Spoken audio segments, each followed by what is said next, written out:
The experience reported in Daniel 3 joins an impressive array of awe-inspiring and faith-promoting experiences in the Old Testament. A number involve fire, water, and air, Noah, the flood and rainbow, Moses, the parting of the Red Sea and manna coming from the sky, Elijah, fire falling from heaven to consume his water-soaked offering, and Elijah ascending to heaven in a chariot of fire. These miracles were certainly memorable.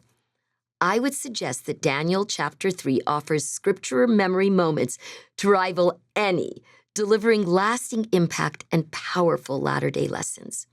So, what's the story? Need I say more than Shadrach, Meshach, and Abednego? These are the names that have gone down in history, but originally these three young men were called Hananiah, Mishael, and Azariah. Interestingly, we still remember Daniel by his Hebrew name, which means God is the judge, but his three friends are usually remembered by their Chaldean or Babylonian names, which pay homage to gods of Babylon. Whatever they're called, these three young men are the real deal when it comes to faith and fortitude. On the flip side, it is easy to see why the Chaldean king, Nebuchadnezzar, named after their top god, Nebo, is the favorite model for recurring VeggieTale villains. In the previous chapter, we witnessed Nebuchadnezzar in the throes of a royal fit because all the wise men, magicians, and priests in the king's realm cannot interpret a dream he had, one he cannot even remember. Daniel asks for a time out when Nebuchadnezzar's top executioner shows up to slaughter the king's hapless advisors as a punishment. With humility and faith, Daniel prays with his community of exiled young Jewish men to the one true God and is given to know both the dream and its interpretation. Like Joseph hundreds of years earlier, Daniel is ever mindful to give credit for his knowledge to the Lord. You can read about this in Daniel 2, verses 26 to 30. He shares the dream, a vision of a great statue made of many different materials and its interpretation with the king. The king is impressed, falling down to worship Daniel and promoting him and three of his friends to oversee his affairs and those of Babylon. In chapter 3, though, things have changed. Instead of heeding Daniel's interpretation of his dream and working to fortify his kingdom against degradation, the king responds by building a mammoth gold idol. King Nebu wants this thing visible from a long way off. He also wants everybody to bow down and worship it, bringing in a slew of musicians to give the signal. The custom of showing exaggerated respect and honor to the monarch was ubiquitous in the Middle East. There were certainly good reasons politically to keep the population in line by having them prostrate themselves physically and metaphorically to whatever or whoever the reigning monarch chose to honor. It is better for authoritarian leadership when those under them just follow orders, don't think critically, and certainly don't put any principles like faith, honesty, or the law above the principle of blind loyalty to the leader.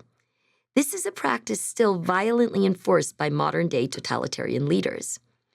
How quickly King Nebu seems to forget the extraordinary power of the God who recalled and interpreted his dream. When Shadrach, Meshach, and Abednego explain that their God will not allow his adherents to bow down to other gods, it's both the first and second of the 10 Commandments, Nebuchadnezzar goes ballistic. King Nebuchadnezzar distinguishes himself as a terrible example. But there are valuable lessons to learn from bad examples. When I was an undergraduate, I enrolled in a teacher credentialing program offered by our school. While encouraging us to focus on our academic major, we had the opportunity to take a number of supplementary courses in education and do a semester of student teaching. I remember being convinced I learned more about good teaching from the church in-service resources than from most of the academic material on education. But there was one exception, the seminar on the history of education. The entire seminar was enlightening, and one longitudinal study cited in it impressed me deeply. The study looked at the impact of excellent parenting, mediocre parenting, and indisputably bad parenting on outcomes in children's lives. A longitudinal study studies things over a long period of time, in this case, over a generation. As one might anticipate, the consistently best results in grown children were the product of consistently outstanding parenting. Similarly, mediocre parenting resulted in consistently mediocre results. The really atrocious parents had many very messed up children, but surprisingly, they also had a disproportionate percentage of excellent outcomes among their adult children. In fact, many more exceptionally outstanding people emerged from this third group of kids raised by messed up parents, statistically, than from the middle mediocre group of parents. Why? After more in-depth follow-up, the researchers learned that a significant percentage of children of really messed up parents were absolutely determined not to do what their parents did. They were determined not to be alcoholics, not to flake out on supporting their families, not to go to jail or break the law, not to become addicted to drugs, and not to mess up their lives and the lives of those they loved. They were determined to bounce off the bad example of their parents and do things differently. This was not an anticipated finding, but it was hopeful. Kids weren't completely at the mercy of their situations. I'm not sure why, but King Nebuchadnezzar reminded me of these bad example parents. He models so many things we should not want to be or want our children to be. And in that role, he does an outstanding job. Meanwhile, Hananiah, Mishael, and Azariah are exemplary models of holding fast to the covenants they made to God, singled out to explain why they did not bow down to his golden idol the first time. They forthrightly declare, "O Nebuchadnezzar, we are not careful to answer thee in this matter." To me, this means they are not going to flatter the king with their answer. They are going to tell it like it is. If it be so, if they are thrown into the blazing hot furnace because they will not bow down to the image that Nebuchadnezzar has set up, our God, whom we serve, is able to deliver us from the burning fiery furnace, and he will deliver us out of thine hand, O king. But if not, be it known unto thee, O king, that we will not serve thy gods, nor worship the golden image which thou hast set up. This declaration of faith and commitment to their covenants reminds us that true faith in action cannot be dependent on getting the outcome we want. These three men are given an ultimatum. Either they violate a fundamental tenet of their faith, or they die. When asked whether their God, the one they serve, can save them from the fiery furnace prepared for those who will not fall down and worship as the king worships, they assert that yes, absolutely, their God is capable of delivering them from the fire.